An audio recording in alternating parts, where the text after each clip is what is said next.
Por ejemplo, yo...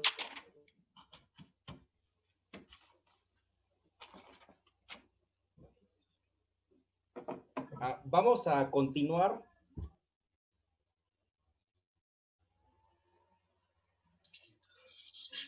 Se están incorporando. Esperemos a que se unan los que acaban de entrar.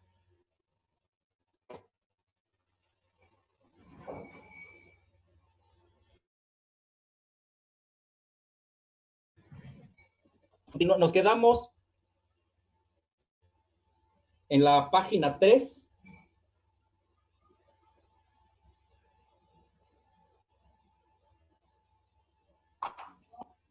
Sí, profe, nos quedamos en la página 3.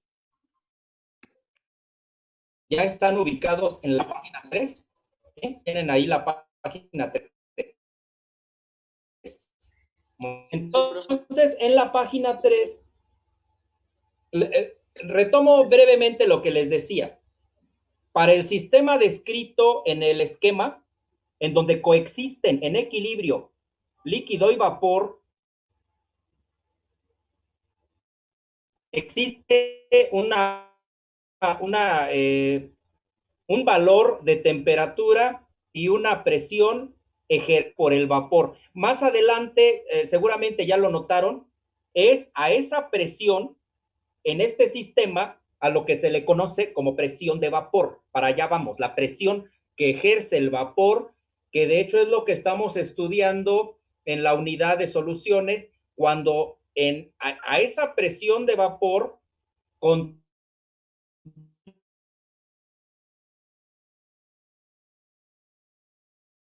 contribuyen dos o más vapores, pero aquí ya se trata de una solución de tema más simple para que la próxima clase de mañana podamos ahora entrar al estudio de un sistema en el que ya puedan participar más de una sustancia volátil. Volátil se entiende como la capacidad de que del fase de vapor y qué tanto vapor produce un líquido, pues a medida que más vapor produce a una temperatura determinada, pues diremos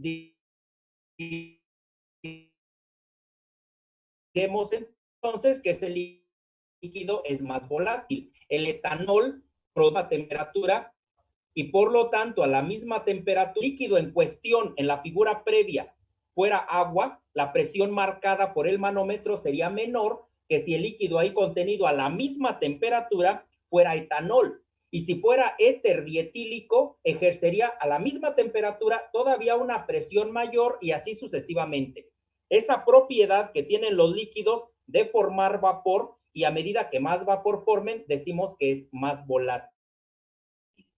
Pero entonces comentaba que el aumento de la temperatura tiene dos efectos notorios que contribuyen los dos combinados al aumento de la presión. Uno es, si aumenta la temperatura, hay mayor cantidad de moléculas que se encuentran en la fase de vapor. Se concentran más las moléculas en el espacio donde está localizado el vapor y eso contribuye al aumento de la presión.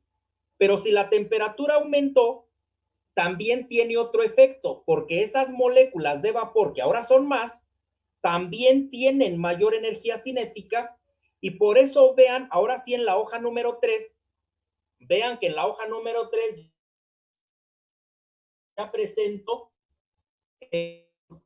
la presión del sistema o la presión frente a la temperatura. Se ve como el aumento de la temperatura a medida que nos desplazamos sobre el eje horizontal en el sentido de aumento de temperatura, la presión aumenta. También la presión tiene valores mayores, pero no hay proporcionalidad. Es decir, no se trata aquí de una línea recta.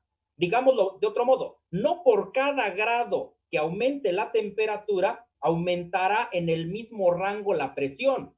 De hecho, vean, al principio en valores relativamente bajos del aumento de temperatura, los cambios en la presión son pequeños.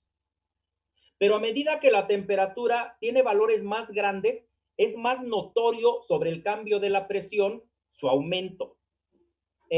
Ahí en el mismo diagrama escribo que de hecho este esquema lo deben ya reconocer precisamente por el tema que ya estudiaron de equilibrio de fases de sistemas puros. Esta es, de hecho, la curva de equilibrio líquido-vapor y es, por supuesto, una parte del diagrama de fases. Si yo hubiera puesto las líneas del equilibrio en esta figura, hubiera puesto las líneas de equilibrio también líquido, sólido y sólido gas, pues entonces obtenemos precisamente lo que conocemos como el diagrama de fases. Ese es el diagrama de fases. A mí me interesa por ahora representar gráficamente el comportamiento para el diagrama que tengo antes, en el que solo existe líquido y vapor. Por eso simplifico el diagrama de fases y no incluyo las otras líneas del equilibrio entre líquido y sólido y del equilibrio entre sólido y vapor. Y me quedo solo con la curva del equilibrio líquido-vapor. Esa curva la podemos obtener de manera empírica, como les decía hace rato, haciendo mediciones en el sistema de temperatura y presión. Cada grado de temperatura medimos la presión que marca el manómetro y obtendríamos más o menos esa curva. Claro, ahí con que los puntitos, unos quedan un poco más arriba, otros un poco más abajo por la cuestión experimental. Pero notaríamos claramente que la tendencia de la curva es a una exponencial. De hecho, en las mediciones de laboratorio, esta curva da con una bondad excelente, con una R cuadrada del orden de 0.98. Por lo menos así me dio cuando yo hice el experimento, cuando me capacitaron para dar clases de fisicoquímica en ISA. A mí me dio bonita la curva, muy bella, ¿sí? Con una R cuadrada casi de 1. Y eso indica que pese a mis descuidos y mis fallas como experimentador y a los instrumentos de baja precisión que se tienen en el laboratorio, pese a eso da un ajuste excelente. Si utilizáramos instrumentos y repitiéramos varias veces las mediciones, nos da magnífico el resultado. Experimentalmente, por mediciones de laboratorio, entonces se llega a esa curva. Pero hay otra vía. De hecho, aquí mismo lo digo. Pongo dos flechitas apuntando hacia la curva. La primera es la que ya les leí, que designa la curva de equilibrio líquido-vapor. Esa curva también representa, mejor dicho, está también representada la curva por la ecuación de Clausius-Clapeyron. Si nosotros deducimos la ecuación de Clausius-Clapeyron empleando las leyes de la termodinámica, entonces graficamos lo que nos resulta de la ecuación de Clausius-Clapeyron y hay coincidencia plena entre las mediciones experimentales y el resultado pronosticado por la ecuación de Clausius-Clapeyron. Y por esa razón, porque hay plena coincidencia entre lo experimental y lo teórico, le creemos a lo teórico. ¿A quién le debemos de creer? Por cierto, los estudiantes a veces tienen esa duda, como que dicen, la teoría es más confiable que lo que hago en el laboratorio. Pues en realidad no. Lo que dicta en lo que debemos creer son los resultados de laboratorio. Y si una teoría no corresponde a los resultados de laboratorio, a quien tenemos que poner en duda es a la teoría, no a las mediciones y a los... Claro, el trabajo de laboratorio también puede ser dudoso y puede ser que lo haya hecho un experimentador pues que no tiene suficiente habilidad o suficiente experiencia o suficiente cuidado. Pero cuando 2, 3, 4, 5 experimentadores obtienen los mismos resultados, ¿a quién le creemos? ¿A esos resultados o a un artículo publicado en una revista que dice que esos resultados no se deben de obtener? pues le creemos a las mediciones, no a lo escrito, ¿sí? Lo escrito es la consecuencia del trabajo experimental. Entonces, entre una teoría y un desarrollo experimental, predomina la verdad del trabajo experimental sobre la verdad dudosa de una teoría publicada. Entonces, ahí abajo de la figura, de la gráfica, les escribo precisamente la ecuación de Clausius-Clapeyron. Es una forma de la ecuación de Clausius-Clapeyron simplificada. Hay varias formas de expresarla. Esta no está integrada, por ejemplo, y por eso nada más escribo, pero para que se vea claramente la relación, que el logaritmo natural de la presión es igual a delta HV entre R por 1 entre T más una constante. Entonces, ahí tenemos que la relación entre el logaritmo de la presión corresponde proporcionalmente a 1 entre T, ¿sí? Es una curva exponencial. Voy a leer ahora lo que dice abajo de la ecuación. Dice, la ecuación de Clausius-Clapeyron indica que la presión ejercida por el vapor, y vean que aquí ya casi estoy hablando de presión del vapor, que la presión ejercida por el vapor, que se encuentre en equilibrio con el líquido, con la superficie del líquido del cual provino, es función de la temperatura, está en términos de la temperatura, ¿sí? Para un sistema con una única sustancia o un sistema monocomponente, como también le llamamos, la presión de vapor va a ser una función únicamente de la temperatura y de nada más. Y sería sencillo trabajar con un sistema así, pese a que la ecuación es exponencial. Ustedes, confiamos en que ustedes son muy buenos o lo suficientemente buenos en matemáticas para que no tengan problemas con que sea una ecuación logarítmica y que si la integramos, pues ustedes saben integrales más difíciles que esto y derivadas muy complicadas que les pone el profesor Rodolfo. Entonces, esto es sencillito para ustedes, ¿sí? Entonces, no hay mayor problema de estudiar sistemas de composición pura, porque la presión del vapor es función de la temperatura. Para un líquido cambiará, si tenemos etanol, por ejemplo, aquí aparece en la ecuación, vean, que hay un delta HV con raya arriba, que significa el calor latente de vaporización de la sustancia que está contenida en el sistema. Y el calor latente de vaporización no es el mismo para el agua, para el etanol, para el éter, etcétera. Por lo tanto, el tipo de curva que obtengamos, qué tan inclinada, qué tan levantada está la curva, también dependerá de esa pendiente y eso tiene que ver con las propiedades específicas de la sustancia estudiada. Pero una vez que tenemos en el sistema definida las sustancias y decimos aquí hay agua, pues entonces le corresponderá una función de Clausius-Clapeyron que nos indica que su presión de vapor únicamente va a cambiar si cambia la temperatura del sistema. Voy a volver a leer el párrafo porque ya me perdí dónde me quedé. Entonces voy a repetir desde donde dice la ecuación de Clausius-Clapeyron. Dice, la ecuación de Clausius-Clapeyron indica que la presión ejercida por el vapor que está en equilibrio con el líquido es función de la temperatura. Para un sistema con una única sustancia, la presión de vapor dependerá únicamente de la temperatura.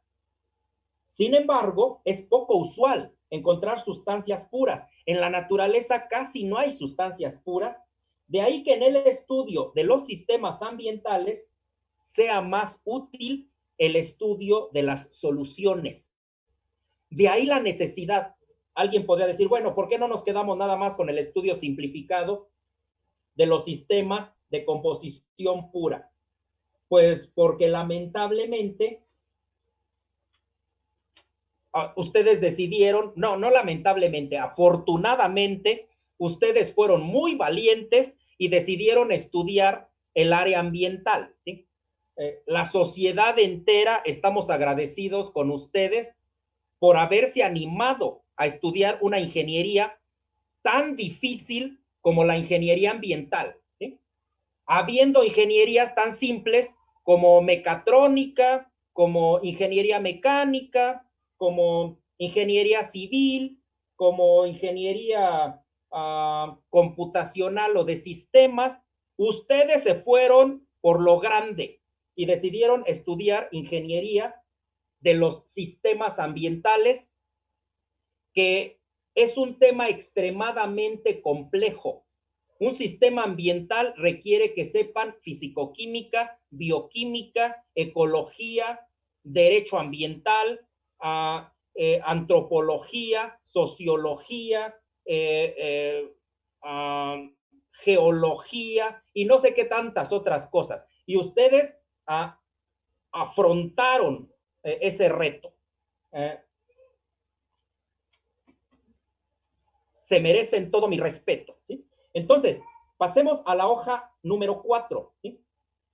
Les decía, como en la naturaleza o en los sistemas ambientales es rarísimo encontrar sustancias puras, prácticamente no existe. Pensemos en un cuerpo de agua. ¿Podemos hablar de un cuerpo de agua como agua pura? Químicamente pura, no. De hecho, incluso en ecología les dicen, el agua destilada, el agua desionizada, o sea, el agua pura, pues ahí no se lleva, ni siquiera se desarrolla la vida, no hay sales, los electrolitos son necesarios para los procesos vitales. Entonces, el agua pura no conservaría por mucho tiempo la vida. El agua, si bien, vean, no es lo mismo decir que un cuerpo de agua no esté contaminado, esté limpio, no, eso no es lo mismo que decir que en el cuerpo de agua tenemos agua pura. No es así, ¿sí? Ustedes se van a dedicar y ya se están dedicando en buena medida al estudio de los sistemas ambientales. De hecho, por cierto, esta clase, como les decía, en el plan anterior se llamaba fisicoquímica de sistemas ambientales. Y ustedes pueden decidir por especializarse más en el área del agua, de los suelos, del aire, etcétera. Y el aire es una solución gaseosa, es una mezcla de gases y una mezcla compleja, porque además en el aire hay partículas suspendidas. El suelo, por supuesto que no es una sustancia pura. El suelo quizá es el más complejo de los sistemas ambientales porque es el sistema en el que mayor cantidad de sustancias podemos encontrar, tanto disueltas o en forma heterogénea, como corresponde a un sistema coloidal que les mencionaba hace 8 días. Por eso tenemos que entrarle al estudio de los sistemas más difíciles, que son aquellos en los que hay N sustancias presentes. En la hoja número 4 comienzo, y ya aquí estamos entrando a los temas propios de nuestro curso, pero todavía me voy a quedar un poquito todavía suspendido en el curso de Fisicoquímica 1, otra vez tomando en consideración que quién sabe con qué tanto detalle hayan visto el tema de propiedades coligativas. Se le suele denominar a este tema propiedades coligativas, aunque estrictamente hablando es el estudio de las soluciones para el caso particular en que solo uno de los componentes de la mezcla o de la solución tiene la propiedad de la volatilidad, mientras que el otro que constituye la mezcla o los otros, a los que le solemos denominar los solutos, tienen la característica de ser no volátiles. De hecho, esto que acabo de mencionar es cualquier cuerpo de agua. El océano es eso. El océano es agua volátil con un montón de sales no volátiles. Un lago es eso también. El agua del río también lo es, ¿sí? Entonces, el agua de una presa también. Eso es un sistema ambiental acuoso de un cuerpo de agua. Es un sistema binario, por lo menos. En algunos casos hay más de una sal y sería incluso más complejo su estudio. Entonces, ahora vuelvo a repetir el dibujito, nada más que lo hice un poco más pequeño si observan, pero es el de la hoja número 2. Traté de representar exactamente el mismo dibujo. Ahí está indicado que hay un termómetro, que hay un manómetro que nos permite conocer la presión. También hay vapor, también hay líquido en el fondo del recipiente. El vapor y el líquido están en equilibrio. Vean la diferencia que ahora introduje. Es una diferencia que parece insignificante, pero que modifica significativamente el comportamiento del sistema. Vean que abajo digo, para la parte sombreada, en el dibujo del líquido, ahí pongo una flechita apuntando hacia la parte sombreada y digo, aquí ahora tenemos líquido, ya no es un sistema de composición pura, y entonces ahora hay líquido más soluto no volátil, por ejemplo, una sal. ¿Qué significa eso? Que cambió la fase líquida de nuestro sistema por la presencia de la sal. Vean que el vapor no experimentó prácticamente cambios.